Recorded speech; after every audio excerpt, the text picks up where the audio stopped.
Ladies and gentlemen, please welcome Founding Chairman, Clinton Global Initiative, 42nd President of the United States, William Jefferson Clinton. Thank you very much. Thank you. Thank you very much. Thank you, ladies and gentlemen. Good morning, and welcome to the opening of the Clinton Global Initiative. I know many of you have traveled great distances. I want to thank the sponsors who have made this possible. I want to thank all the fine people who worked on this conference, and I'd like to acknowledge that we are blessed, among other things, to have leaders from all over the world here. Just this morning, according to my notes, which I just got, so you'll have to forgive me, I just saw the president of Albania. I understand the president of Cote d'Ivoire is here, Prime Minister of Kosovo, the president of Malawi, president of Namibia, the president of Sri Lanka, and we also have leader of many other countries I've just forgotten. I did see, as I always do here, where's my Mongolian friend? I made the mistake once of saying that in my bucket list, I wanted to ride across the Gobi Desert on a horse following the path that Genghis Khan's warriors did before I died. So now every time I see anyone from Mongolia, especially a leader, I'm asked why I have not yet filled my bucket. It may be I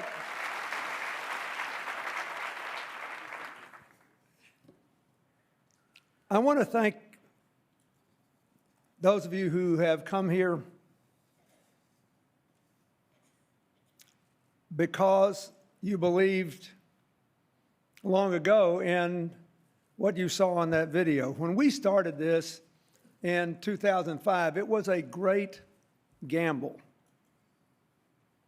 That is, no one had ever had a meeting where you invited political leaders, business leaders, philanthropists, NGO leaders from developing countries and from developed countries, and in some cases just concerned citizens, and said, come here, talk about the problems, but you have to actually commit to do something.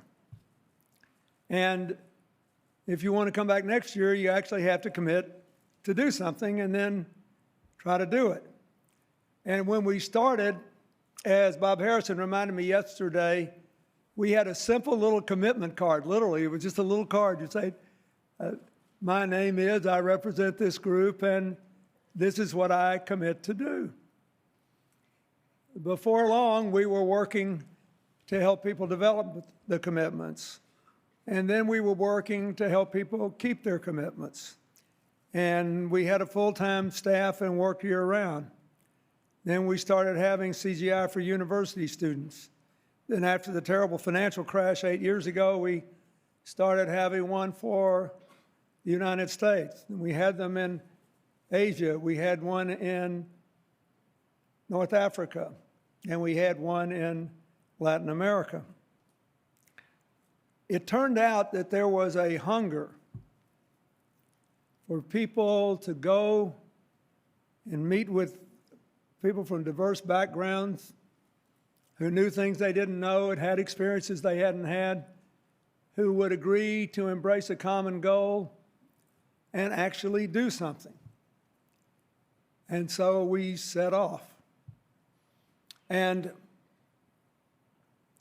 couple of years ago, we asked Palantir, the big data firm, to do an analysis of these commitments that had been made, and to actually analyze the ones that could not have been kept, the ones that weren't kept.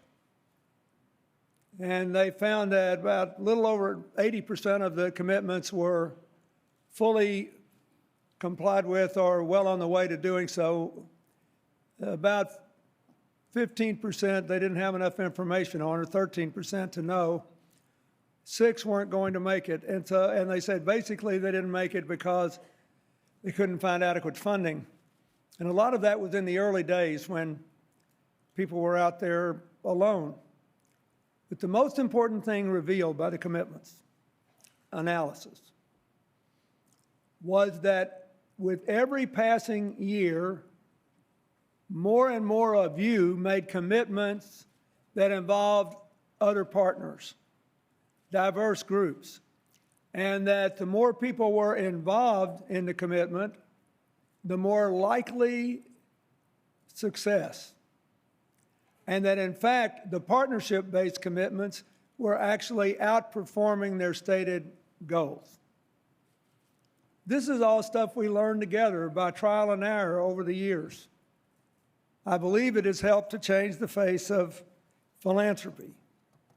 We have documented now that it has improved the lives of more than 435 million people in 180 countries through 3,600 commitments. That's pretty good.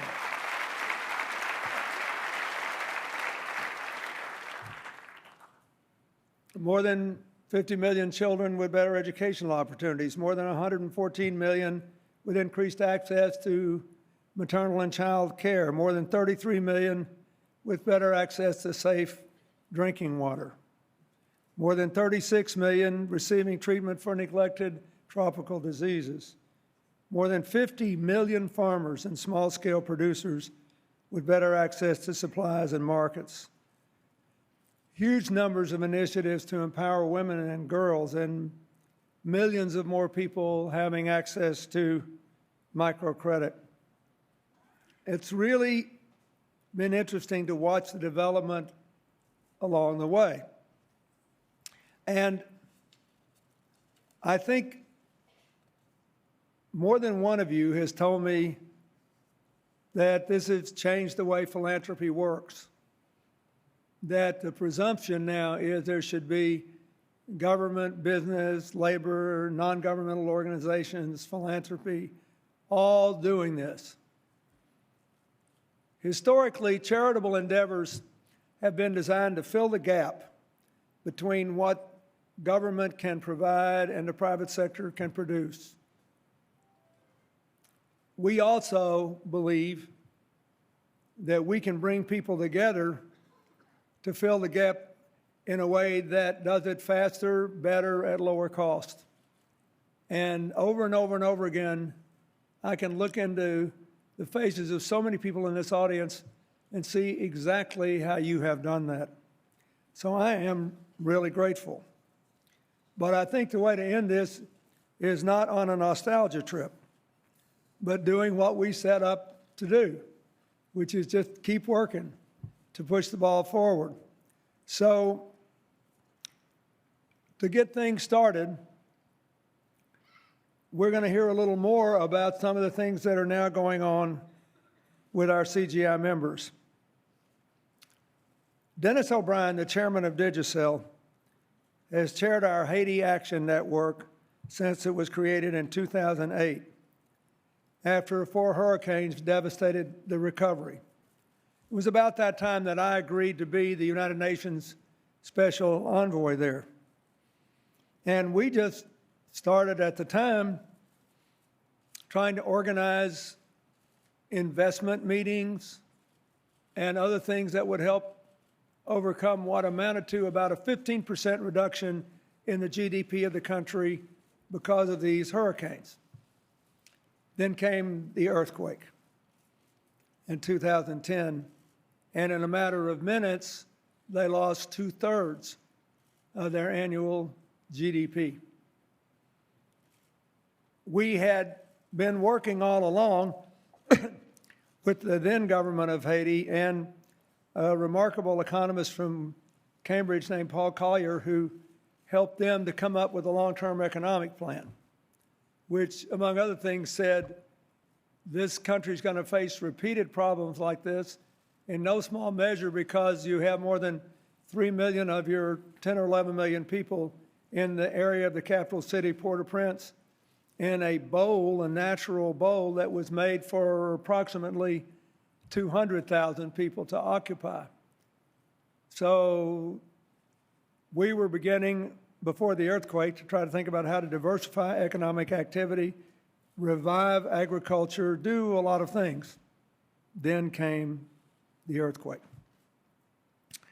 And our activities together intensified. Then, as always happens in these natural disasters, after a couple of years, the impetus to do more and more and more from the international community kind of slowed down. And to be fair to them, we did have a global financial crash which had put enormous pressure on donor nations. So through it all, Dennis O'Brien and our CGI Haiti Action Network have continued to go. If you ever go to Port-au-Prince, if you don't see anything else, go to see the wonderful old iron market. It's a magnificent agricultural achievement, and it never would have been built if recovered. It was totally restored because of Dennis O'Brien alone and his company. But he's had, as he would be the first to tell you, an enormous number of partners, and some of you joined that action network who had never been involved in Haiti or the Caribbean before. And for years and years, you have stayed at it. When other people lost interest, you stayed at it. And I'm very grateful. So I would like to begin today by inviting Dennis O'Brien to come up and talk a little bit about where we are, what they've accomplished. And keep in mind, we're still plugging away at it. Dennis?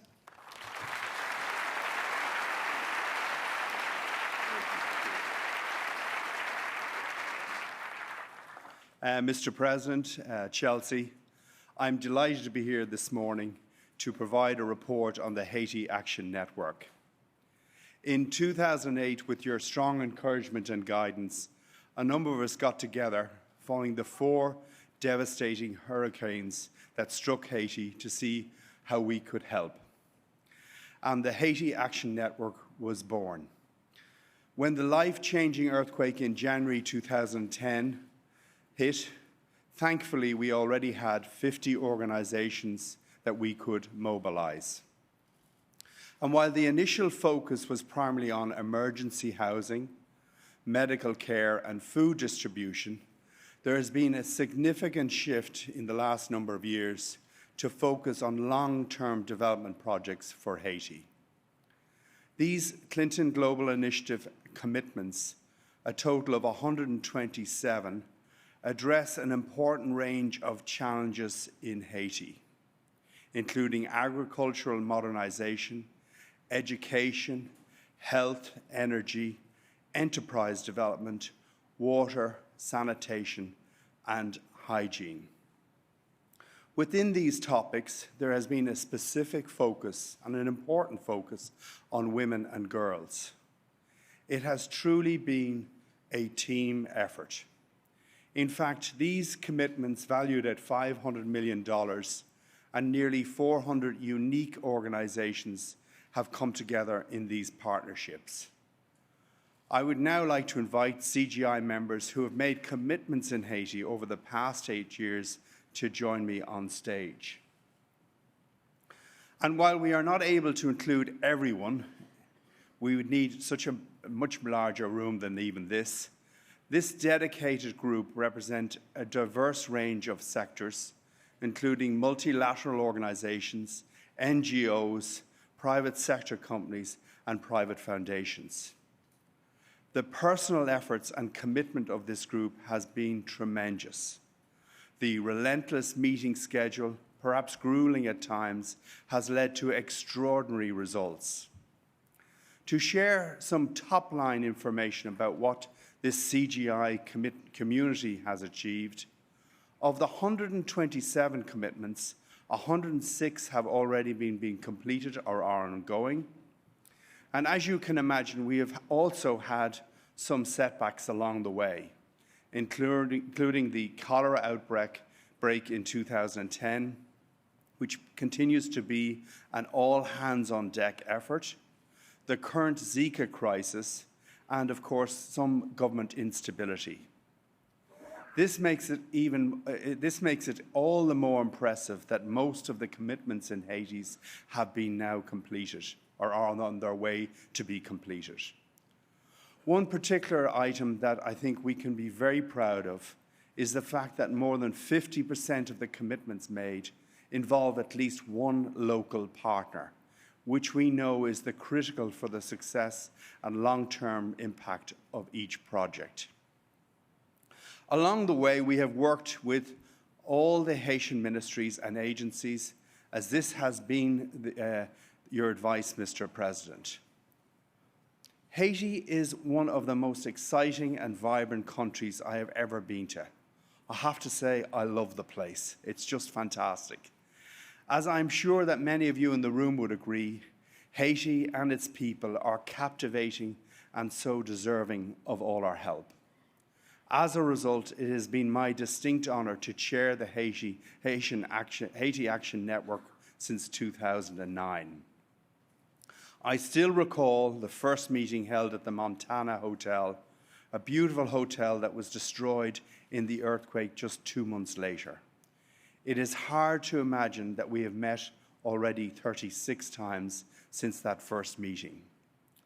As a result of this group's efforts and others, over 175 schools have been constructed with proper teacher training as well. More than 5 million trees have been planted. 65,000 farmers or small-scale producers have gained access to inputs such as seeds and fertilizer, as well as access to markets.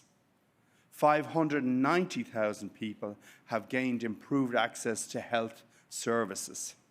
65 million has been invested in public infrastructure. I could continue this morning to list many large numbers that represent the incredible impact of this Haiti Action Network. But perhaps more importantly, I am happy to share that Haiti is on the right path.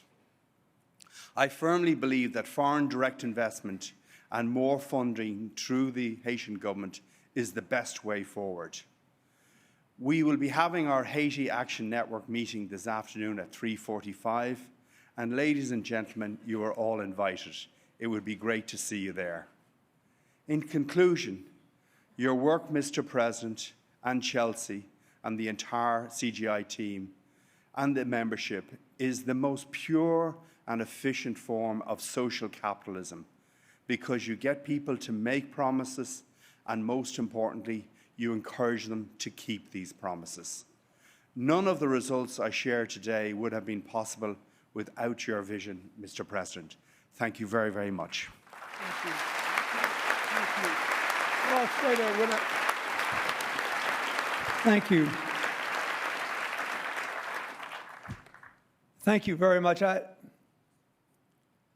Let me say to all of you that I missed the very beginning, but we believe the aggregate value of these commitments is somewhere in the neighborhood of $450 million.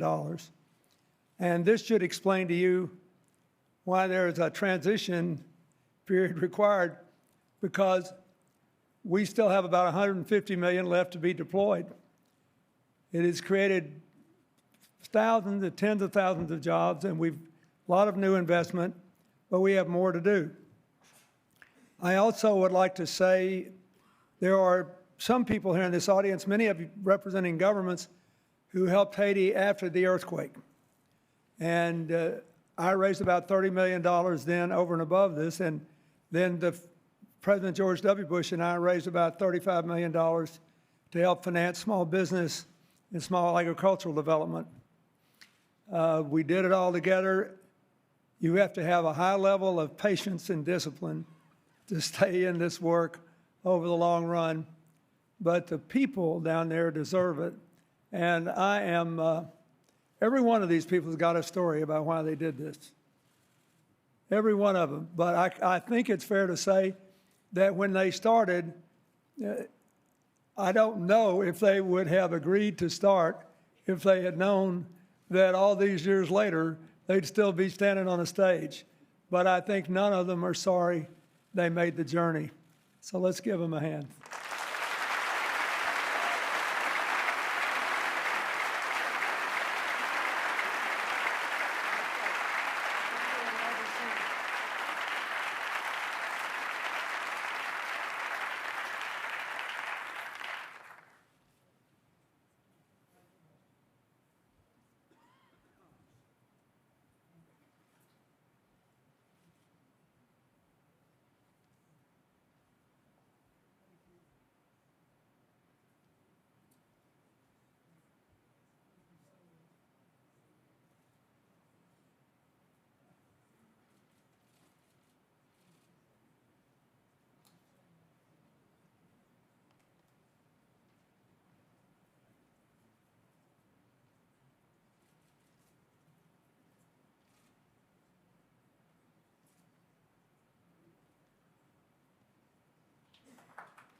Thank you very much.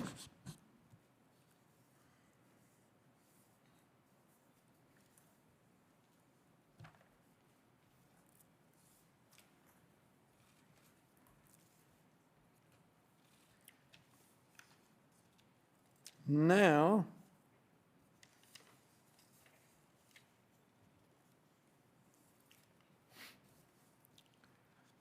if I can find it, we're going to recognize our first commitment. While they're getting off the stage, let me just give you another couple of examples. I saw Gary Cohen from Becton Dickinson here a couple of years ago when the Ebola outbreak had the world in its grip. And we opened the CGI with a commitment that looks like this. Becton Dickinson had worked with us for many years, and they put together all these partners, and they opened CGI by sending the first 100 tons of medical equipment to the Ebola area. And the team they put together wound up sending, I don't know, multiples of that. I can't remember, it was 300 or more tons. I think it was, got up to 500 tons of medical equipment to the Ebola-affected area. It didn't cost the taxpayers a penny. They just did it through this kind of work. A few years ago, the Carnegie Corporation got partners together to respond to a challenge we got from the president that America needed more STEM teachers, and they said they would provide the network, 20,000 of them. They met the goal ahead of time, so they decided that they would provide 100,000 over a period that will end, I believe, in 2020. But the number of people participating kept growing. And this is a very important lesson. What dominates the headlines are conflict, opposition, and meaning, this stuff that doesn't have much to do with people's lives. What works to change people's lives is when you get together a diverse group of people and actually try to do something that will change the future for real people. And that's what they've done in Haiti. And I mean, it is amazing that they raised more than $450 million and that most of it's been deployed. And through changes of government, political chaos, you name it, they just keep chugging away and running up the score. And I am very grateful. So, here's our first new commitment for this year. I would like to invite to the stage Henriette Kolb of the International Finance Corporation, Stephen Chege of Safaricom, Shauna Olney of the ILO, the International Labor Organization, and Afzal Habib of Kidogo. Here's the challenge. The availability and cost of child care substantially affects whether a mother can take on paid work outside the home, because most women are their children's primary caregiver. The percentage of women receiving wages in economies that provide public child care is more than twice the percentage in those that do not. Nearly 160 million children worldwide don't have access to primary education.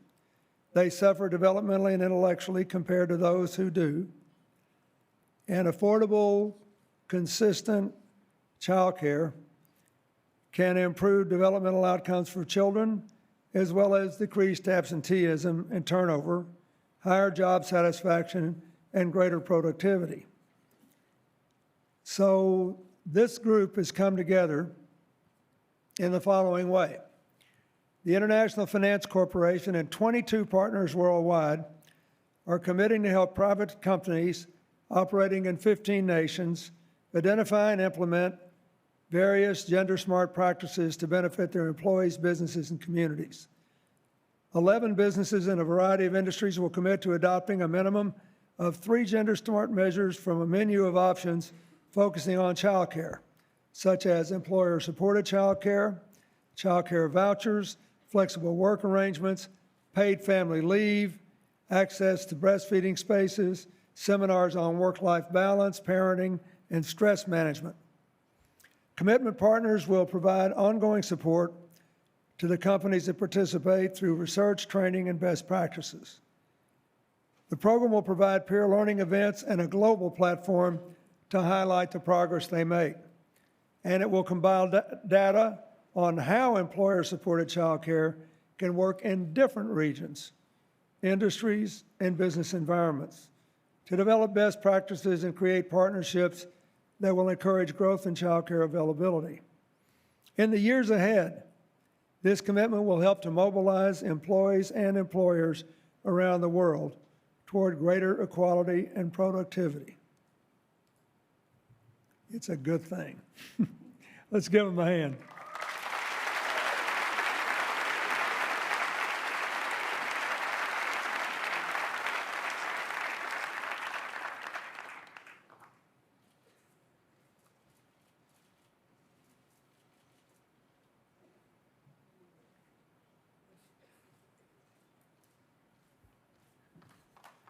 Thank you. Now,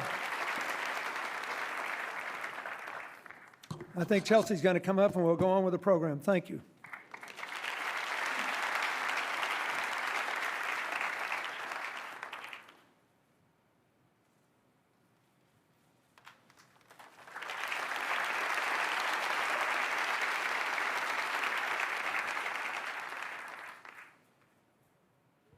As a mother of a not yet 2-year-old and a 3-month-old, I'm particularly grateful for the commitment that we just heard.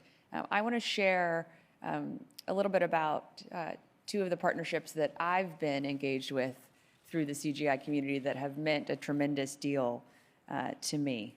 The first was an effort that started between No Ceilings, an initiative of the Clinton Foundation, and the Center for Universal Education at the Brookings Institution to bring together public, private, civil society organizations to improve learning and leadership opportunities for girls around the globe through our Girls Charge commitment to action, which was first launched in 2014. What began initially as a consortium of 30 partners has now grown into a broader girls' education effort.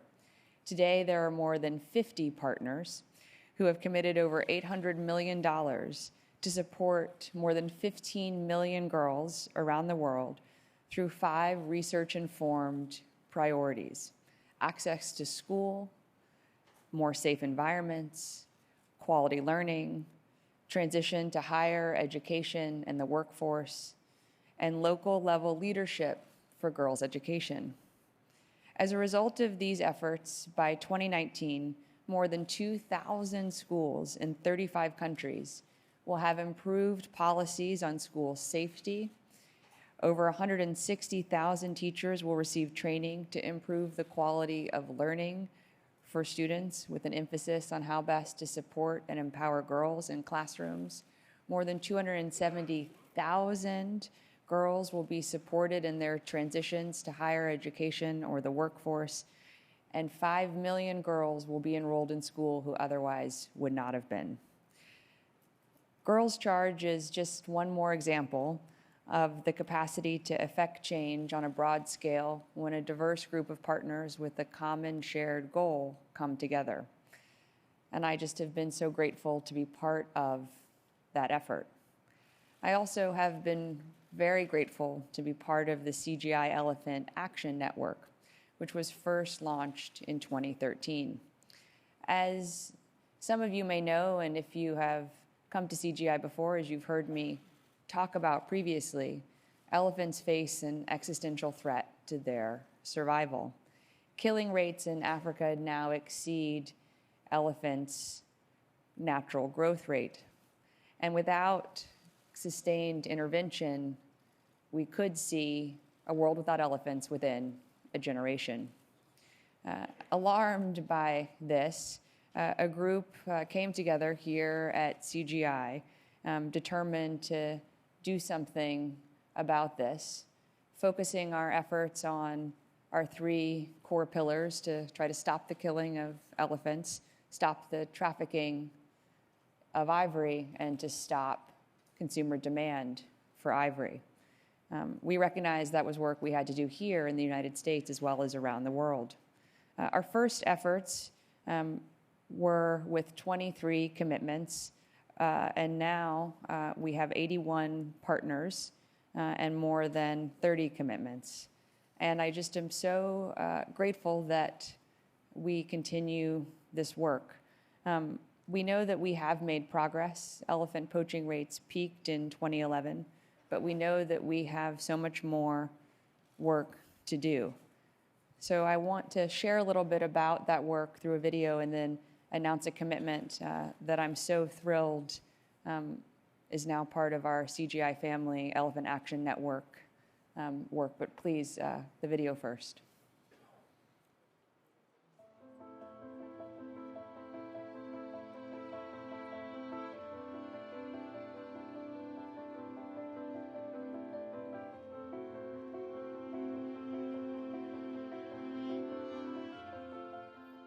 Every day in Africa, 96 elephants are killed. That's 1 every 15 minutes. I've been doing this for 33 years, and what you're seeing now, you have unprecedented levels of poaching, illegal smuggling, and trafficking in elephants right now. And so as elephants continue to be poached, that is a real challenge to the tourism industry. Further research showed that they were being killed specifically for their ivory. This is now being done by organized criminal syndicates.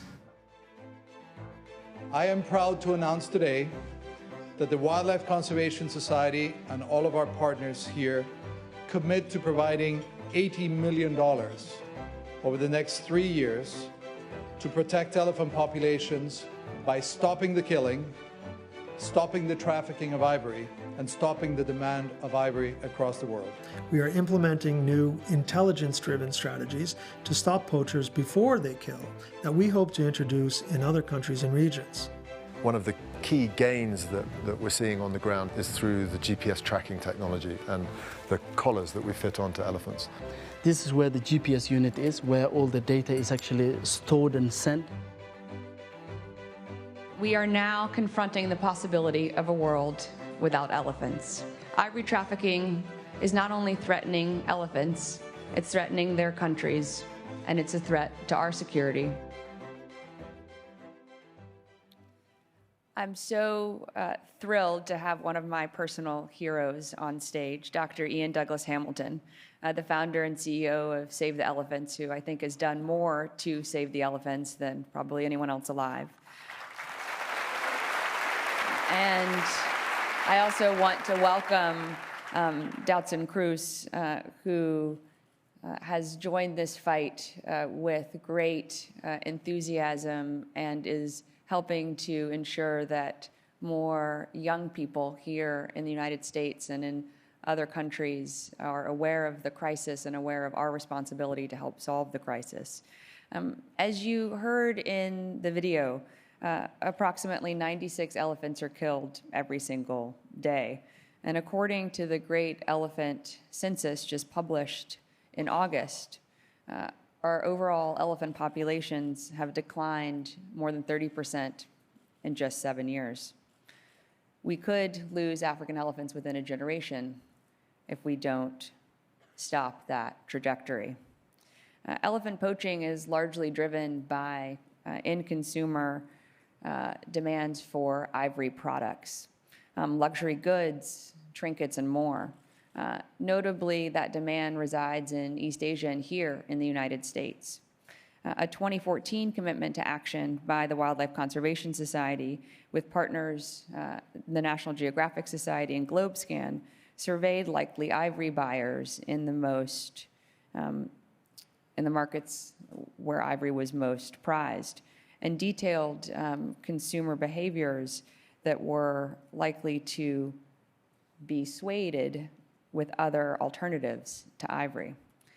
And so what Ian and Doutzen and their partners are doing is working with Wildlife Conservation Network, the Elephant Action Network members here at CGI, the U.S. Wildlife Trafficking Alliance, key industry influencers led by Tiffany & Company, DNA Model Management, Ralph Lauren Corporation, and Edelman, are all committing to create a multi-stakeholder campaign leveraging partners' global taste-making status to curb the demand for elephant ivory in primary buying markets, including here in the United States. I keep saying here in the United States because I think often we think this is a challenge that exists elsewhere, but it exists right here, and I think we have to be candid about that and take responsibility for it. Otherwise, we won't be part of the solution. Over the course of the next year, this values-driven mobilization of the fashion industry will work to stigmatize the purchase of ivory here in the United States and around the world. At strategic intervals, including the highly followed fashion weeks here in the United States, in Europe and elsewhere, peak gift-giving seasons around Christmas and otherwise across the top 5 ivory-consuming markets, yes, here in the United States included. Leading influencers like Doutzen will also make the connection explicit between ivory for purchase and the killing of elephants, that ivory only indeed comes from dead elephants, via the Empowering Not on My Planet campaign, which will raise money for the Elephant Crisis Fund. A target of $1 million raised in contributions to the Elephant Crisis Fund will go toward the fund's total goal of $15 million. At 100 cents of every dollar contributed will go toward these anti-poaching efforts and the most immediate needs. The commitment seeks to reach hundreds of millions of people around the globe, setting a goal of 1.5 billion media impressions, with messaging that decouples ivory from a luxury proposition and promotes elephant conservation. I'm pleased to say the Not on My Planet campaign launched on September 9th here in New York in coordination with New York Fashion Week, and has actually already achieved close to 1 billion media impressions on social media and other channels. So I think we need to revise upward the ambition of how many media impressions we aim for and how many people we hope to make. We also hope, oh please, you can applaud for that. We also hope that if we are able to be successful, this will set a model for other conservation efforts, because certainly elephants are not the only precious species that is currently under significant threat. So again, I just have been so proud and honored to be part of this work through CGI with the Elephant Action Network partners, and I just have been so grateful this work has enabled me to work with someone I have admired for more than 30 years. Ian, really, thank you for your leadership on this and so many efforts, and I hope to bring my children to visit you in Samburu soon. Please give Ian and Doutzen and all the partners a round of applause.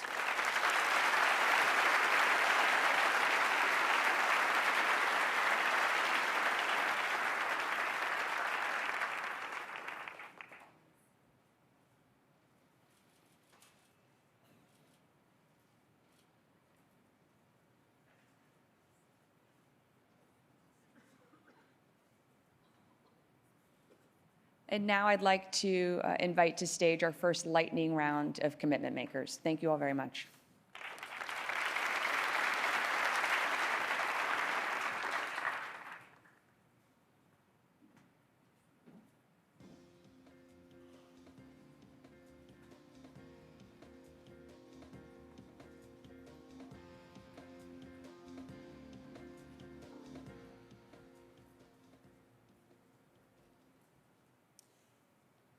Good morning. My name is Sheila Patel. I'm the Director of Society for the Promotion of Area Resource Centers, or SPARC, based in India.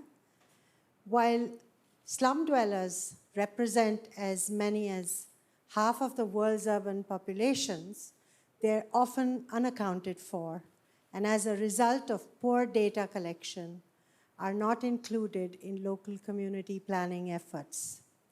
Their invisibility means that they often don't have access to seriously basic and critical services like adequate housing, water, sanitation, schools, emergency services.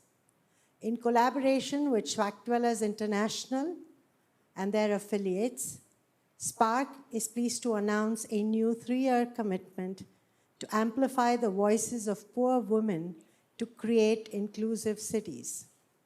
Through our commitment, along with our partners in these 7 towns in India, we hope to make the urban poor visible by training women and local residents to collect citywide data on slums.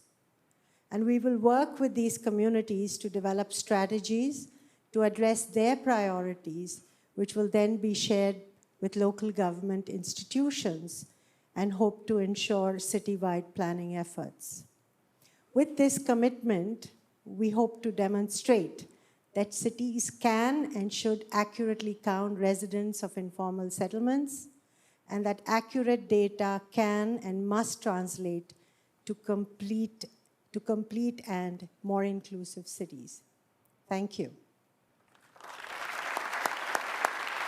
Thank you, Sheila. Good morning, everybody. I'm António Mexia, CEO of EDP Energias de Portugal. In Mozambique, only 25% of the country's 25 million people have access to electricity. And in remote, off-grid village of Titimane, a community of 900 families, household energy is provided by kerosene, diesel, and flashlights. But these sources are inadequate, expensive, and highly polluting. Our company began developing a renewable energy-powered mini-grid in Titimane last year to provide the community with access to electricity for the first time. However, through our work on similar projects, we have learned that historically off-grid communities need more than just technology to fully benefit from electrification. They need supplement training, economic development measures. Everything else is also necessary. So I'm here pleased to announce our new commitment to promote adoption and integration of electricity in Titimane.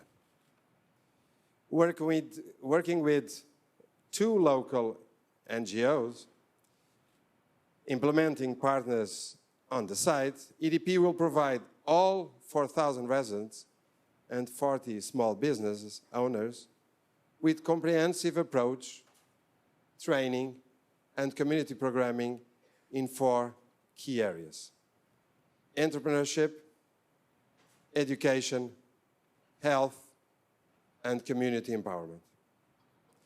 We look forward to engaging with and improving the lives of Titimane people through this life-changing work. As we hope this project will serve as a model for other locations throughout Africa going forward. So we are here committing again, and we will do it again. Thank you very much.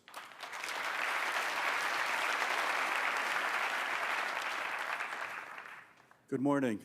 I'm Jacob Leaf, founder and CEO of Ubuntu Education Fund. With a population of 1.4 million people, the townships of Port Elizabeth, South Africa continue to struggle under the legacy of apartheid. Through Ubuntu Education Fund's UMiWe commitment in 2012, we raised $25 million to develop the Ubuntu Center into a state-of-the-art health and education cradle-to-career facility. We provide comprehensive household stability, health, and education programs ranging from early childhood development to university prep and vocational training. The center is designed to meet every need of our community, from a rooftop garden and age-specific classrooms to the region's first HIV/AIDS pediatric clinic. Our center is on par with the finest facilities here in New York. We believe that access to high-quality human services is a right, not a privilege. Ubuntu Education Fund and our partners will now expand our campus and amplify the Ubuntu model around the world with a new CGI commitment, Vision 2020. With this commitment, we will double the size of our early childhood development program, build a new vocational training and employment placement center, and create the Ubuntu Institute to incubate the next generation of changemakers. We will expand our clinical services and establish funding to ensure long-term impact. Ubuntu, the philosophy, means I am because you are. At Ubuntu Education Fund, we'll continue to support the orphaned and vulnerable children we work with what we believe children all around the world deserve. And that's absolutely everything. Thank you.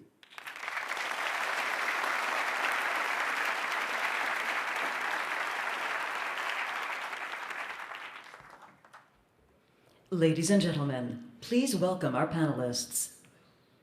Minister of Environment, Nigeria, Amina Mohammed.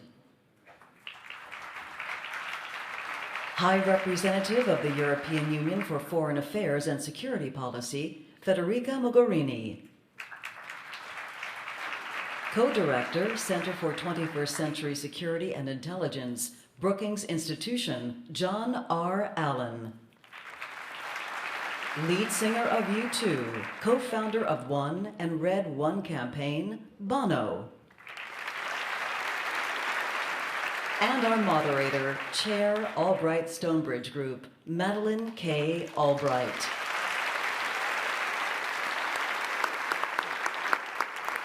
Great. Well, thank you all very much for being here, and I'm delighted to have the opportunity to moderate this fantastic panel. I do think that the thing we need to look at is how things go together, and what this panel is about is security and development. And so we're going to have two sets of questions. The first to kind of lay out what the problems are, and the second about what the plan to action is. So I want to thank you all very much for coming. And Bono, I'll begin with you. You have this uncanny ability to actually tune in to a problem, and you have focused on this in a very big way. In this past April, in the wake of the unprecedented refugee crisis and the continued threat posed by ISIS, you testified on Capitol Hill. And you urged lawmakers to see international aid as critical to bolstering national security. So one of the other things you said is that we have to adopt a long-term view on education and poverty eradication in unstable regions as a way to bolster opportunity and prosperity. Why did you say it that particular way? Well, I think the security and development nexus is an idea that's been around a while, but it's given new impetus and relevance by the refugee crisis. Also, you see in the peoples of the Sahel, you see this, they see this three extremes, this unholy trinity of extreme poverty, extreme climate, and extreme ideology. And the dangers they face is that are very serious and perhaps will add to a future refugee crisis. And thirdly, you have the military people realizing that traditional military resources are not enough to win the battle of ideas, and I'm sure General Allen will speak to that. So those three things. As regards education, I think, I've read reports where 20% youths who receive education are 20% less likely to involve themselves in conflict. It's kind of obvious, but it's the battle of ideas is the new front line, I guess, and it's coming from the military, and I'm dying to hear what the General has to say about it, but I think, yes, we have to show what we're for as much as we show what we're against. Thank you. General Allen, from your experiences of leading international counter-campaigns in multinational ones in Afghanistan and strengthening the global fight against ISIS, which I prefer to call Daesh because they hate that word, what have you found to be the best approach for reducing the appeal and success of extremist recruitment? I think that's something that people really have trouble getting their head around. So thank you. Well, sure, that's a wonderful question, Madam Secretary, and we have to fight today because we have to defend ourselves, and to the extent we can, we have to defend those who can't. We have to rescue those who live under the subjugation of these groups. But perpetual conflict and war cannot be the birthright that we bequeath our children. If we are going to defeat this movement of extremism, we have to get to what we call the left of radicalization. We have to understand the underlying causal factors that has taken hope from millions of people around the world. Absence of governance, inclusive governance, absence of the human rights and civil rights and the inclusiveness of women, absence of justice, absence of economic opportunity. And until we systematically address those causal factors, which really are about practical outcomes and ideas, this battle of ideas, we're condemned to fight forever. And that should not be the outcome that we seek. We need a grand strategy, which is whole of government, but more importantly, whole of governments, where the community of nations comes together, and we'll fight as we need to, but we've got to concentrate on getting to the left of radicalization and changing the calculus that has given so many people an absence of hope. And it is when the community of nations comes together to do that in a grand strategy that, by the way, it isn't just whole of government. It's about the private sector as well, which is a key player in this outcome. We won't like our options, but we do have options, and we have to pursue getting to the left of radicalization. Thank you. Madam High Representative Federica, my good friend. Over the last 2 years, the ties holding the European Union together have, to be fair, been strained by economic stagnation, an influx of refugees, asylum seekers that are driven out of their own countries by conflict and the uptick of violent extremism. And both of European origin and some from abroad are carrying out terrorist acts within the European Union. And so from your position, how can the governments, businesses, and civil society within the European Union and beyond coordinate action that address what we're talking about here, really the root causes of these challenges, and then ensure that the European project is able to preserve the peace and doesn't disintegrate? As a European myself, I think people are watching and are very concerned about what is going on and trying to figure out why it is happening and how not to make it worse if the European Union disintegrates.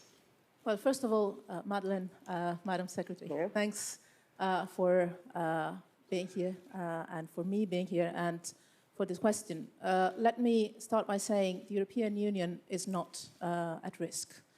My generation has lived European integration enjoying the results of peace and also enjoying some luxuries of the European integration. Free movement of people, single currency, and indeed a work that has allowed Europeans to live in alignment of prosperity, peace, stability. Today, we live a paradox that in the moment when the European integration is more needed, because to face migration, you need more cooperation on the regional and continental and international level. To fight terrorism, you need more cooperation and information sharing, not less. In the moment when we need it the most, some are arguing that we should lose or destroy what we have gained. Let me tell you one thing, my generation and the generations younger than me will not let this happen. We are facing a crisis. we are facing a crisis, but the European Union has always come out of the crisis stronger than before. We have proceeded by waves of integrations, and I'm sure that we will manage to come out stronger even now. On development and security, I have clear stories in my mind. My first trip to Africa in this position was to Agadez, the north of Niger, where when you land in an airport that used to be a touristic airport, young people and women tell you we were living out of tourism here. Then the security situation went down, climate change and the desertification made it impossible, and now it's people smuggling and human trafficking and all kinds of illegal activities. How do we make sure that those young people, those women have economic opportunities that are meeting their aspirations, making the country safe, making the route to Libya safe, and so making also Europe safe? We have a huge opportunity to finally show that investing in development cooperation and investing also in the European integration process is an investment in your own national interest. There is no distance there. Never before we've had this historic opportunity. This is what we are doing.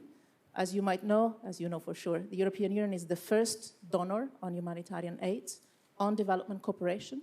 We now need to go to the next stage, which is having the private sector in and unite forces.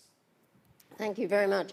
And just to show the extreme complications of all these subjects and how they all go together, I wanted to switch gears a little bit and talk about climate change, which is also part of this story. I mean, the effects of climate change in Nigeria, like the desertification and the drought, have had dire impacts on local farmers and herdsmen, and especially in northern Nigeria. We were talking about this a little bit earlier. And in addition, northern Nigerian communities have had to deal with extreme poverty, lack of opportunity, as well as extremist groups like Boko Haram. So as Minister of Environment, how do you see the effects of climate change in exacerbating these issues that we've been talking about, and then fueling instability? If you could tell us about that. Great. Thank you, Madam Secretary. Great question again. The reality checks that we have to take today are about environment and what has happened. Let's take the Northeast or Nigeria as a whole. As I became Minister of Environment, I looked at the interplay between what was happening with desertification, the drying up of Lake Chad, and that giving the environment that excluded people, that people would not have the investments they needed to get the jobs and to be part of a bright future. So you can see that interplay and the investments that need. We see it with the land, losing land to the desert every day. Our herdsmen and farmers are contesting space. And that brings about tensions as well. Again, we're preoccupied with conflict. And then maybe down in the Niger Delta, we see the pollution issues trying to come back to cleaning up what has happened over decades, exclusion to resources that rightfully should be investments in people. And so the instability is that, there is no future, there's no option for young people, for women to get engaged. And what we're doing now is seeing environment, yes, as a cause, but as an opportunity. How to actually diversify an economy like Nigeria's and say, well, what do we do about, for instance, the desertification, the AU's Great Green Wall, which is a project that people often think is about planting trees and stopping the desert from coming. But from doing that, we are dealing with women and children that are coming back from conflict. How do we engage them in a future that they don't drift back into what we had? And we see that Great Green Wall as an economic opportunity, one where it's not a tree for shade, it's a tree for economy, that you become part of the diversification, the cottage industries, the small and medium scale enterprises that we can have, and turn that just into an opportunity, not just think about the desert won't go away or we can reclaim it by a wall, but what we can get out of it at the same time. It's an opportunity for healing.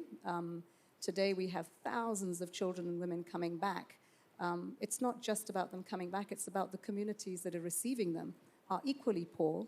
It's the software are the human beings that have been through tragedies. But then the hardware is that we have no schools, we have no hospitals, the infrastructure, the power that's needed to bring this all back together makes that even more important, that we see the nexus between environment and people even more so strongly. And I think, last year we had these historic moments and sustainable development and the goals were won. And I think we need to use them. We need to make those commitments real, the Paris Agreement real. I think now what we're dealing with, the practical realities of going from paper to the local level. Thank you. And I think that as we have listened and as we all know, the world is as complicated as any of us have ever seen it. And many of us have come to these meetings for more than a decade, but I don't think I have ever seen the world as complex as it is now in terms of how one thing relates to another, kind of a snowball effect and rippling effects of all of this. And I think the desire of these meetings has always been to do something about it. And so I think that the next set of questions I'd really kind of like to look at what actions can we take? I think that's why we're here. And so I think, Bono, you were recently in northern Nigeria. And how do the minister's thoughts kind of resonate with what you saw on the ground? And how can and should governments do something together in order to really talk about it and get something done? Well, look, that's true. This is an extraordinary moment in time and history. And there's a Bob Dylan song, Brownsville Girl. In the middle of the song, out of nowhere, he just turns and he goes, if there was an original idea out there right now, we could use it. and this is one of those moments. And the good news is that there are some great ideas being discussed coming out of Africa, out of the Sahel, out of actually President Buhari's government. His cabinet that minister is part of is a remarkable cabinet. And Nigeria is a remarkable country. It's 200 million people. And you can imagine if these 2 million people that are in Borno, where the minister is from, displaced, 2 million people displaced in Borno, even though the Nigerian military is making great gains against Boko Haram, they actually can't return to their homes because they're not there. There's no towns, there's no villages. So there's 2 million men and women. Those young men better have something to do, I would argue, over the next few years. The general would agree. Now, the good news is that Africans, like even in the private sector, like Aliko Dangote, Eken Adesina at the African Development Bank, are saying, let's have a new kind of partnership. Forget the old patronage. Let's start afresh. Let's have a new partnership with countries north of the equator. A new kind of Marshall Plan. They're using that. And you hear this word, a new Marshall Plan, every so often. But actually, this time, it's starting to look real. The Germans are using it. So Chancellor Merkel is talking about it. Minister Schäuble, who's not known for frilly language, our finance minister is talking about it. Steinmeier, her foreign minister. So the Germans are talking about it. Quite beautiful and poetic, I think, that the Germans who benefited the most from the Marshall Plan after the Second World War are talking about a whole new kind of Marshall Plan where they would help partner with countries who are helping them tackle the refugee crisis, which is very serious. So I think that's the biggest thing we can support. That's the biggest idea that I've heard. It's the best idea I've heard. I think it has to involve private sector. It might involve the wiring of countries like Nigeria, connectivity, where we help get connectivity. So private sector businesses would have an easier route to connect with Nigerian businesses. But all of this, as I understand it, would be only possible if countries are tackling corruption and reforming. So this is the sort of, the access to this new kind of club of countries would come at a high price, tackling corruption. I like the sound of it. I'm most excited about that. Wonderful. Can I jump out of order here a little bit? Because, Federica, you were just talking about a new initiative that the EU is going to do, and perhaps you could speak to that, and then I'll come back. Yep. Yes. First, this idea is what we call migration compacts or partnerships. We are developing this with 5 African countries to start with. Nigeria is one of those, but also Niger, Mali, Senegal, and Ethiopia. And the idea is to build a partnership to manage migration from the root causes, so helping development locally in the communities where we see the flows starting the most, but also helping those countries to manage the refugee flows they are hosting themselves, because the most of the refugees and migrants are hosted in African countries, not in Europe. That's correct. That's the first thing. The second thing... We're saying that again. Yeah. I'm saying it all over Europe. It's a difficult message to pass in Europe, as you know. Maybe you can help. Yeah. I know you are. Yeah. But we need to spread that message that migration and refugees is not a European crisis, it's a global trend. And we need partnerships on a global level to manage this phenomenon together. Second is what Madeleine was referring to. We've just launched in the European Union a huge investment plan for Africa and the Mediterranean. It's going to mobilize $50 billion for Africa and the Mediterranean to accompany and encourage private investments in fragile states.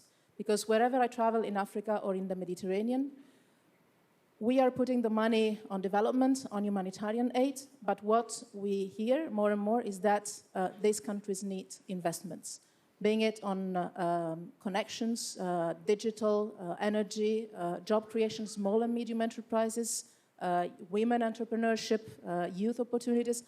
And we have a great public sector, for sure, but we also have a great private sector that, if accompanied to expand in countries that are countries of huge opportunities and potential, could bring economic development there, opportunities, and also prevent conflicts and crises, and also radicalization.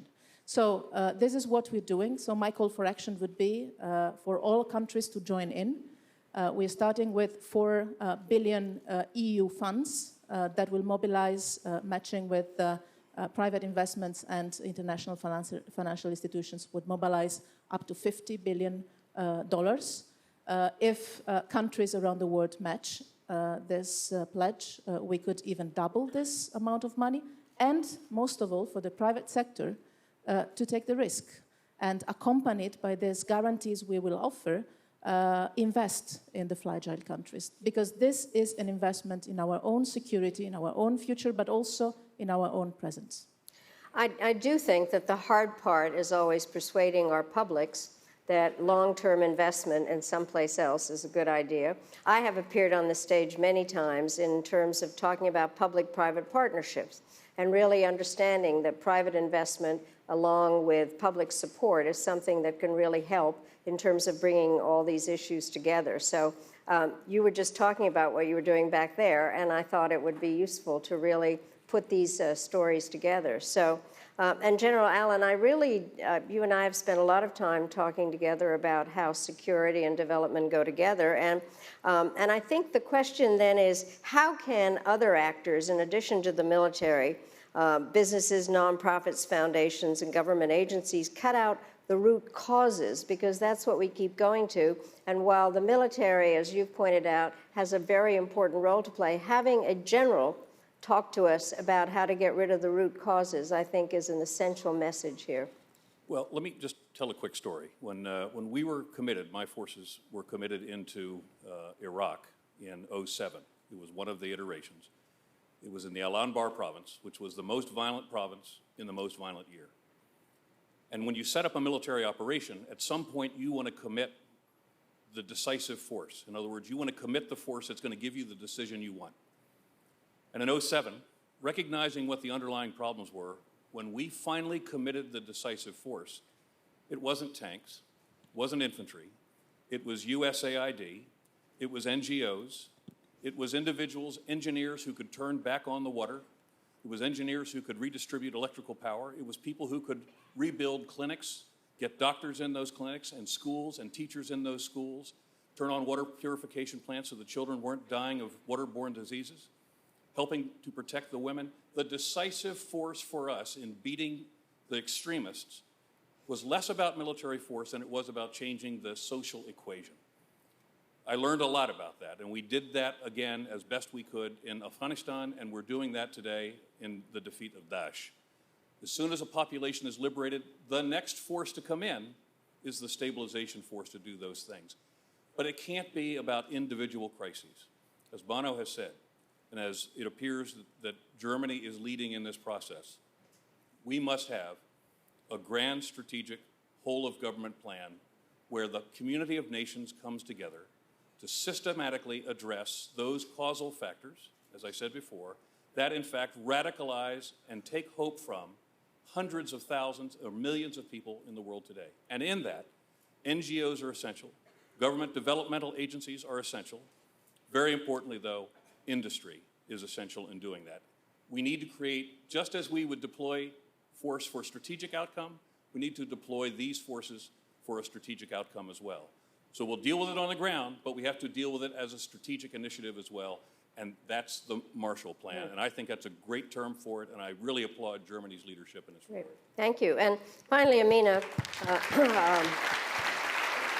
I think if you can pick up on that a bit in terms of how businesses and governments and NGOs can create more opportunity in regions, not only in the Sahel, but in the Levant, and so that there can be a model for other places, and where young people are having to deal with the issue of lack of opportunity. Because I think that we are all trying to figure out, as I said earlier, the root causes, and then what are the tools to deal with them, and then are there models that can be replicated in other places, because this is an international global problem. And so any time that it works somewhere, I think we need to pass the message on. Well, the model working is probably a work in progress for us. I think in Nigeria today, at least we can say that the government stopped and reversed the activities of Boko Haram. There are still some that are sporadic, but I think we have to congratulate that government. Well done. I think very quickly we have to remember that, you know, people aren't born terrorists, and so therefore the root causes and what creates that. Maiduguri in Borno State is a place I went to school. 45 years later, young girls are strapping bombs or strapping bombs to themselves and going out and destroying their lives and those of others. So the day after is really important. The investments that we make, the partnerships that we build in places like this. And a lot of the time, we're forgetting that the greatest asset, certainly for Nigeria, our greatest asset is our people. It's not the oil, it's not the solid minerals, it's actually our people. It's our women, it's our men, it's our children, young people. And so how to invest in that, given that we have so many opportunities to industrialize using technology, putting young people in a place where they see hope and they can contribute.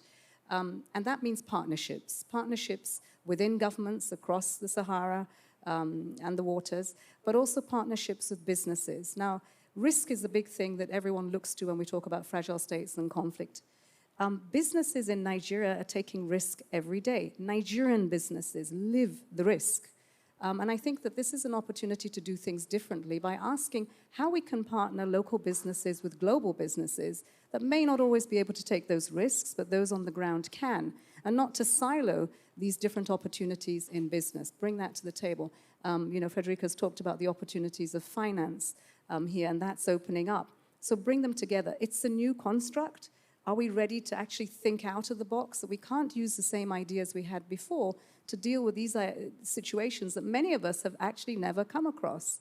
In Nigeria, perhaps one of the greatest challenges we have is the scale at which you have to do this. We're not doing pilot projects anymore. Africa doesn't want to be a laboratory with Petri dishes. This is real life, millions of people, and we can do the scale. So I think that's how I would put it. Thank you. Well, thank you very much. I think that you can see this is not an accidental panel. It really does show the diversity in terms of the issues and how we can all work together, whole of government, public-private partnerships. And I have to say, we cannot have a short attention span. These are problems that are there that have to be solved by all of us working together. This is a great group to deliver the message, and thank you all so very, very much for your participation. Okay. Thank you.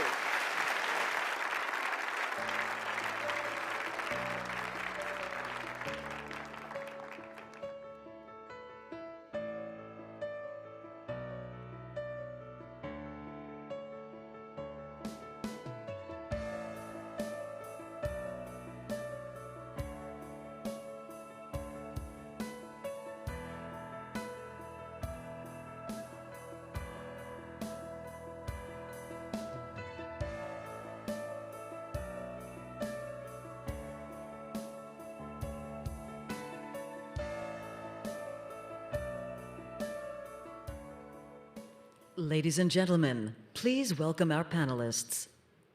Mayor London, Sadiq Khan.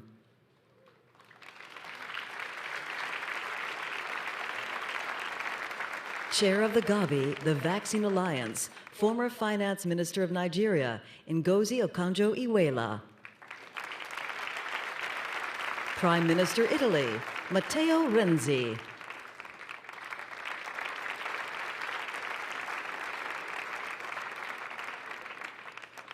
President Argentina, Mauricio Macri.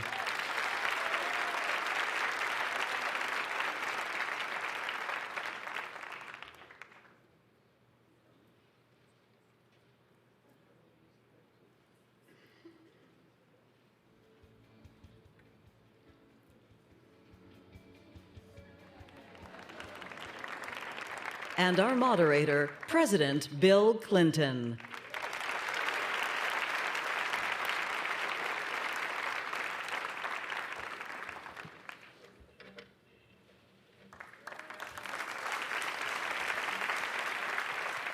Thank you very much. So we have a fascinating panel here of people who have served in, I think it's fair to say, somewhat less than optimal economic and social times, have made certain choices or are now facing big challenges. So I want to start with the new president of Argentina. Those of us who follow developments down there know that, to put it mildly, it was a fairly tumultuous political and economic circumstance which produced a remarkable victory for a very gifted leader. And I would like for you to, essentially, you represent a given response to a totally discredited economic and political situation when you took office. You think that's fair to say? And yet, people can discredit it, but then when you try to do something about it, the same people who put you in may say, oh yes, but I don't want to give up anything. So I would like you to describe for our people what you found, what you're trying to do, and how others can support this, particularly people from the private sector and the NGO sector. Thank you, President, for inviting me again. We, with Matteo, we came here being mayors, so be careful, Mayor, things can get much more complicated. But, well, Argentina, as you know, President, has suffered decades of populism, and things worsened in the last 5 to 10 years. We were in direction to another huge crisis as we suffered in 2001. But fortunately, Argentines altogether decided to go for a change. We really believed that we deserved to live better. We wanted to be part of the world. We wanted to cut with isolism. And we ran through a very complex election, but we succeed. And that's what you feel when you travel now to Argentina. A great optimism, a lot of enthusiasm, a full and deep understanding of what we have to go through to go back to be a developed and competitive country. At the beginning, as government, we had to take tough decisions. We have to unify the exchange rate. We have to remove barriers to trade. We have to release the payment of dividends abroad. We have to settle an agreement with the bondholders. But we take all those decisions always thinking, especially in the most vulnerable part of our society. So we were very near our citizens that need the help through this process. and with three main commitments, in which I will try to focus the first one, maybe the most important, to take Argentina to zero poverty. Now Argentina has 30% of citizens under the line of poverty. But we all know that to cut poverty, you have to create good jobs, quality jobs. And for that, you need to create an environment of trust, of confidence. You have to assure the investors that you will be attached to the rule of law, that you will be predictable, you will be reliable. Because everybody knows that Argentina has great human resources and lots of natural resources. So our challenge is to be organized, to be reliable. And we had been working on that. From the very beginning, we gave back the needed independence to the central bank, to cut inflation, one of the worst things that always affects before the poor people. We also gave the independence to the National Bureau of Statistics to produce numbers in a transparent and a reliable way. By the way, last week, after 10 years, IMF visited Argentina because we want to fulfill the Article 4 as any normal country in the world. So now we really believe that we are creating the conditions. And I'm happy to tell you that we have been quite successful. 2 events. Last week, we organized our first Business and Investment Forum. More than 3,000 businessmen from 68 countries attended, looking for opportunities to invest in Argentina. The same week, we received the first offer for renewables. We were demanding the first 1,000 megawatts out of a program of 20,000, and we received 7 times more what we were demanding. So companies of all around the world ready to invest in 20 years long-term contracts to supply energy. That shows that we are going the right way. But let me finish in this first intervention. Argentina is really a country with a great future, thanks to the capability to produce food. We are producing food for 400 million people, so we can be a big player in terms of food security in the future years. We are forecasting to double that production in the next 5 years. We can be also creating 40 times more mining products in a sustainable way, obviously. We can be a big player in renewables, but also in non-conventional energy. We have a huge shale gas and shale oil reserve. And we can be very good, and we are very good, providing added value services. So in all that, we really believe that there is room for new partners. We need all global companies coming to Argentina, American and from all abroad, so as to help us in developing our country, reducing poverty, and achieving what we are looking for our people. Thank you. Thank you. Okay, now, you all follow me. There's a method in my madness here. I'm going to get rid of the Italian bloc first. That's what Prime Minister Renzi said, that he and President Macri are basically both Italians. He's just masquerading as an Argentine. But look, be serious with me now, because this is an important, these 4 people give us a piece, at least a piece of understanding about the way the world is working or not, as the case may be. So here's Argentina, was the 8th richest country in the world in the first decade of the 20th century. And then all that happened has happened. Now, he just said, I think if we do the right things and get the right help, we can turn this around quickly. I agree with that. He's got a relatively stable political situation. You get a term of years. He's gotten a very commanding support in the public and among the people. Now, let's move now to Italy, where you won election with a great deal of enthusiasm for your progressive agenda. You've been a leader in clean energy production, and I think you're doing great, and you're going to have this referendum sometime before the end of the year, apparently, on changes in government. The problem I think that Italy has had is it's hard to have a national economic plan when it's hard to maintain a government in power for very long, however many governments you've had since the end of World War II. And yet you seem to be on the verge of doing it.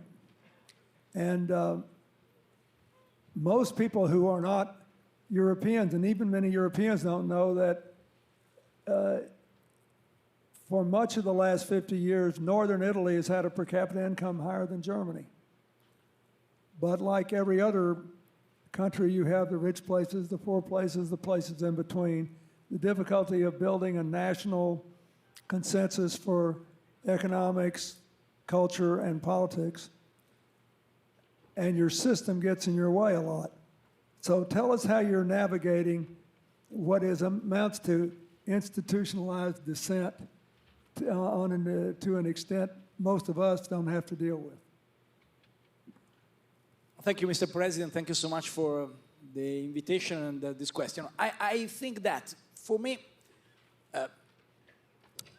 Italy really could give a great energy and dynamism for Europe, because the question now is Europe for us, if really accept the challenge of change.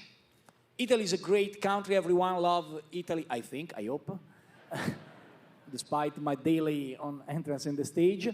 But the real question for Italy is not simply to remember the great past, the great masterpieces, the great places of the culture. The real challenge for us is accept the challenge of change. Institutional reforms are exactly that. Give new energy to Italy, because Italy could help and support Europe in a radical transformation. Very briefly, I think Europe is one of the most incredible victories of the history, because 70 years of peace, 70 years of prosperity, and you, President, knows very well this very important challenge. And despite the sad, for me, decision of our friends of UK to exit from EU, I think we have an incredible opportunity to continue with the USA and other friends to build a vision for the future as Europeans. But Europe have to accept the idea to transform institutional strategies, economic direction, because the austerity is not sufficient, is not enough to change the life of the people, to accept the challenge of fight against terrorism, not only with the correct approach of arms and of police, but also with the cultural challenge. To achieve this result, I think Italy have to change first. For this reason, we achieved the result of transformation of labor market last year. We discussed about it, and finally Italy arrived to the same level of labor market of Germany or UK, and Germany, UK, obviously USA, arrived to this point 20 years ago. We arrived with 20 years on delay, unfortunately, in the labor market. We reduced the level of red tape, of bureaucracy. We changed the finally just judicial system. We are the #1 in Europe for the moment in the digitalization of trials, of processes, of courts, because the problem of our judicial system was one of the terrible things for investors. So change and invest in digitalization of justice is a part of transformation of Italy. But at the same time, we transform constitution to reduce the level of political decisions, to reduce the number of politicians. This is very populist message, but it's very correct message in this moment, and to give more simplicity to Italian institutions. This is not important only for Italy. This is my conclusion. This is the great chance to give a message to Europe, because if Europe don't change, this is my personal view, Europe is only a museum. I believe in Europe as laboratory, in Europe as place of innovation, and I think this is a priority for new generation. Thank you. First, I think there's a lot to that. There's we outsiders who are fans of yours and want Europe to do well, we tend to see all this in very simple terms. And the truth is there were a lot of serious people who had reservations about the European Union or about Italian national politics as constituted, because they thought it was inefficient and ripe for, slowing things down. So your basic position is you've got to change it to preserve it, and I think you may be right about that. I think if you look at the sheer number of governments Italy's had since in the last 50 years, and the astonishing achievements of the country almost in spite of it, you're trying to say, like the model that we operate on here, government, business, labor, NGOs, international groups, we all try to work together. It's very hard to make it work if the national government itself is dysfunctional. So I thank you for what you said. Now, let's go to the Mayor of London. Your very presence here, who you are, what your roots are, what your identity is, widely publicized, has proved what I think is the great joy of the interdependent world. You are an example of positive interdependence. I think it's fair to say that when your country voted to get out of the European Union, at least in that interdependence, they thought the negatives outweighed the positives. I think we all believe it had something to do with something as elemental as turnout, that the intensity of the feelings of people resisting our being pulled together outweighs the intensity of those who are winning from this. So you're in the epicenter of this. It's almost like you're standing in the eye of a hurricane. For you, I imagine a pretty nice one being mayor of London, but explain this to people. How do you see this? What does the Brexit vote mean in terms of what's going on all over the world? And for you as a mayor, or is London just a thing unto itself and you don't have to worry? Well, thank you, President. After hearing Prime Minister Renzi speaking and President Macri, two former mayors, can I say I've got the best job in the world and I'm staying put. But I mean, you raised my election as the mayor of London and the referendum. I think there are two different events that took place in the last 12 months. The message from my election was my opponent had a very divisive campaign. And we showed a positive campaign can succeed. Hope over fear, unity over division, which was fantastic for me.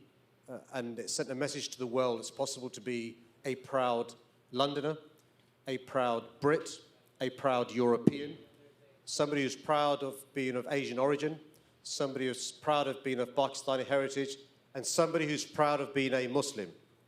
And it's a...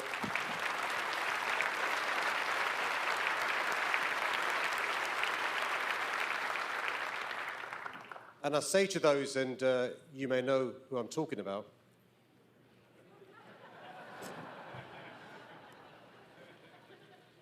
there is nothing incompatible with having Western liberal values and being a mainstream Muslim.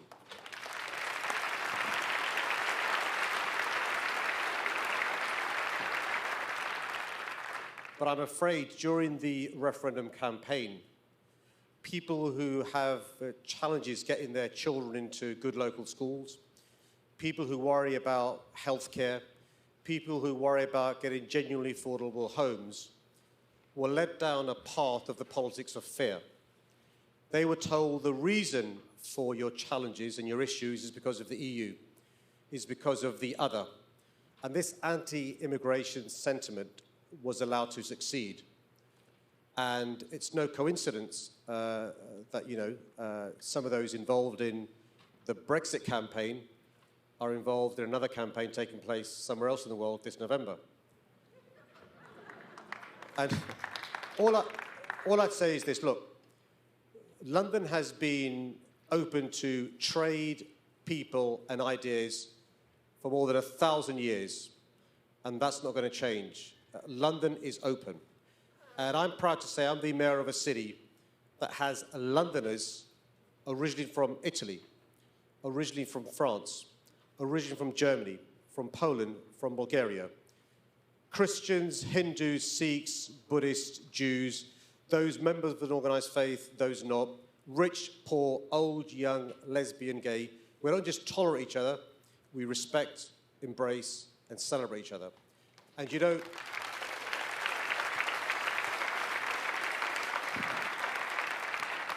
I'm obviously disappointed my fellow citizens chose to leave the EU, but that doesn't stop us being European, and we've got to make it work.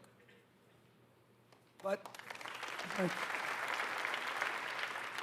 if you look at the pattern of the vote, though, it really is, it's a picture that can be adapted to similar challenges in almost any country in the world.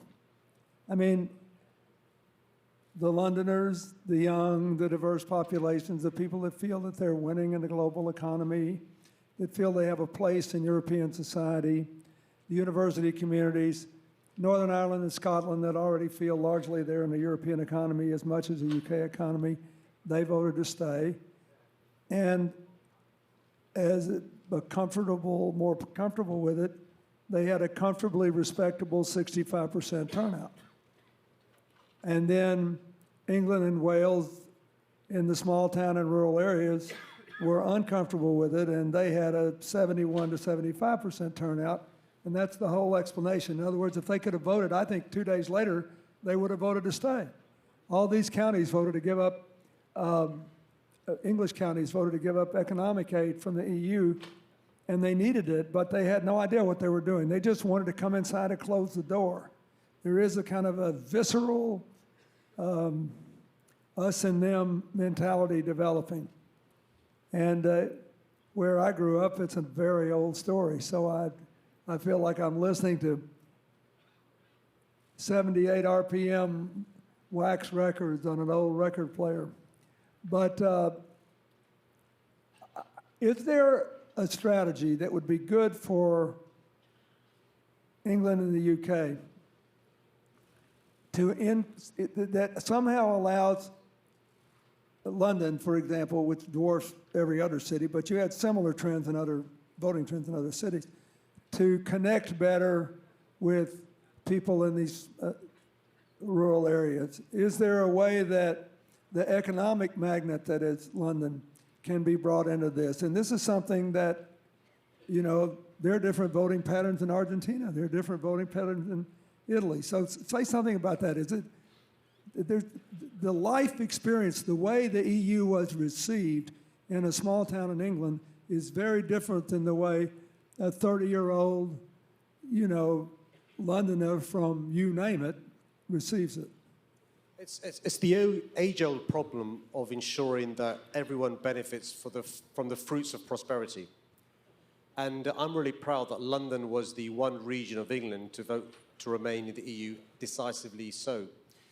In my view, it's not a zero-sum game. London doing well is not at the expense of the rest of the UK. If London does well, the rest of the country prospers.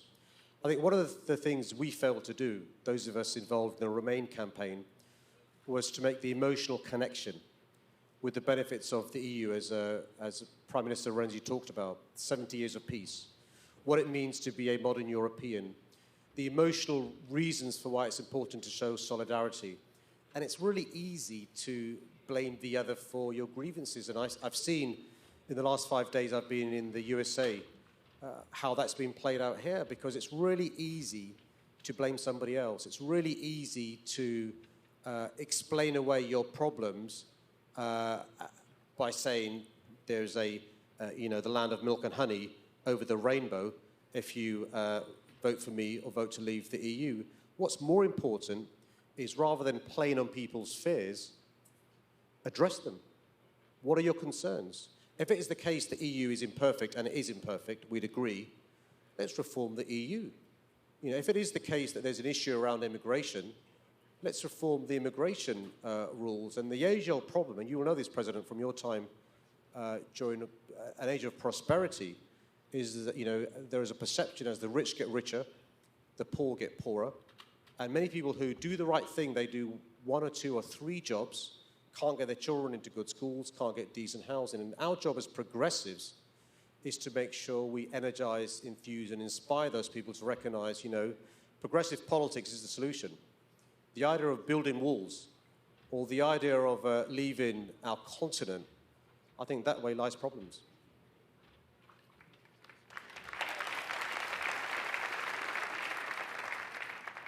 We got a couple of questions, but I want to call let Ngozi close out, because she's been in nearly every one of these CGIs. She helped to build the economy of her nation. She has worked in a plethora of internationally responsible organizations and is now trying to help make vaccines available at a time when we're all worried about a recurrence of cholera and the outbreak of Zika. In the context of that, she sees governments at work and governments that don't, and how they can or cannot properly interface with international organizations. So what's your reaction to what you just heard, and what should we be thinking about? How do you know what's going on everywhere. I've known you too long to know you don't. So what's your reaction to all this? Well, thank you very much. My reaction is that when I listen to all this, it just shows you how we are in very uncertain times, and how we really have to focus on those things that, as the Mayor of London said, will address the fears and the wants and the needs of those who feel left behind. I don't think we can ignore them, because other people are using them as a platform in order to divide and split the world even more. So in listening to all this, the issue to me is, what are those things that bring us all together? What are those things that form the bedrock that can bring prosperity to these people, that can make them feel part of the economy, not neglected, not left behind? So those are some of the reactions I have as I listen, whether it's those who reacted to voting to leave, for UK to leave the EU, or those in the EU who are now agitating because they've seen the Brexit vote and are trying to follow populist movements to get their countries to leave, or even those in Argentina that used to be a very rich country who are now seeing poverty rates go to 30%, that used to be in the single digits.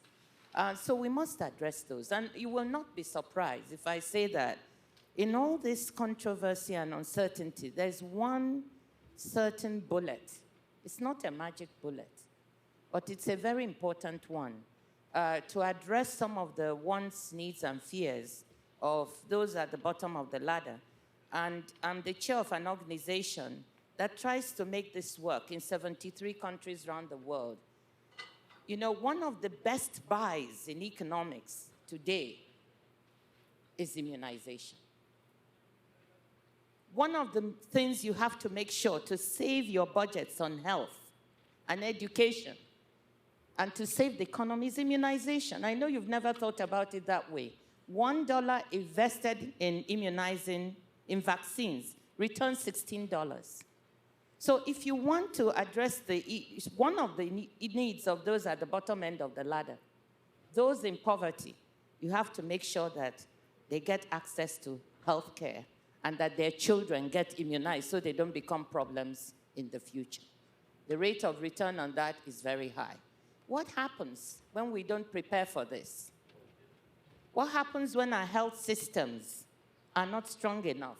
We have pandemics like Ebola, like Zika, and I'm sure that the countries, Liberia, Guinea, and Sierra Leone, who suffered so much, will tell you that if they had had stronger health systems, they would have been able to address most of what was going on. Because there were no labs to test the virus to see what it was, it took 3 months before we had an answer.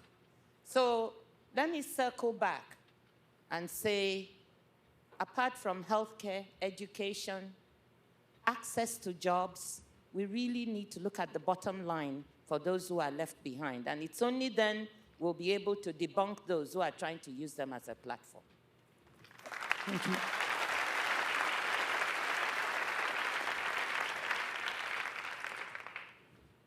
Thank you. Here's what I want you to think about with all this stuff going on around the world. And one of the reasons I wanted Ngozi to go last is that if you live and work, as many of us do, in developing countries, their biggest problem, without regard to whether there are religious or other political or ideological conflicts, they just don't have the systems that enable them to thrive, things that other people take for granted. And I'm grateful for what you're doing for Gavi as a result of that. If you live in a much more developed country, you have systems and you have to fight the politics. That in very different ways is Italy and Argentina. You've got to work through that. And when you do, then if you're basically a city-state like London, this represents what I think is happening in less stark ways all over the world, where urban areas make people feel welcome and included and generally are more prosperous. And generally, though, accept the model of CGI, which is that business, labor, NGOs, government, citizens, bloc leaders, they should all work together and we get better results. The conflict model works better at a time of economic distress and social upheaval to win elections, but it never works better to produce positive results. So that you get people at risk of shooting themselves in the foot. And one of the things that I think we really have to work on all around the world is not to let our urban, diverse, young, economically successful areas just basically say, this is too exhausting. I'm going to run away from the rural areas. I'm going to run away from all this. The great thing about the nation state is it's the only real organization in the world that basically makes it possible to at least work for collective security and bring people together across more than racial, religious, and gender divides, across real chasms of experience and how they make a living. And I think it's, this is a big test for all of us too. Can we find a way to, respond to this? But in the meanwhile, President of Argentina is restoring economic sanity and political hope to people. And the Prime Minister of Italy has done some things I didn't think he could do, both in substantive areas like clean energy and actually asking the politicians to give him a chance to let the people vote on having fewer politicians. Think about that for a minute. I cheered you when you were elected mayor of London. I thought, the West doesn't understand we'll never beat these determined terrorists without our own Muslim neighbors and friends and citizens. We can't do it. We got to have We have to do this together. And I thank you for the fact that after all these years, you've never grown weary of making things better. Thank you. We're going to make a point. You want to make a point? Mr. President, also the name of my friends, only one thing, 30 seconds to give this message. Those issues will be discussed in the next G7 in Italy in May 2017 in Sicily. My wife waits for you as first gentleman in G7 meeting. Let me, I will wait you 2018, the G20 again. Be your friend. Let's give them all a big hand. Thank you.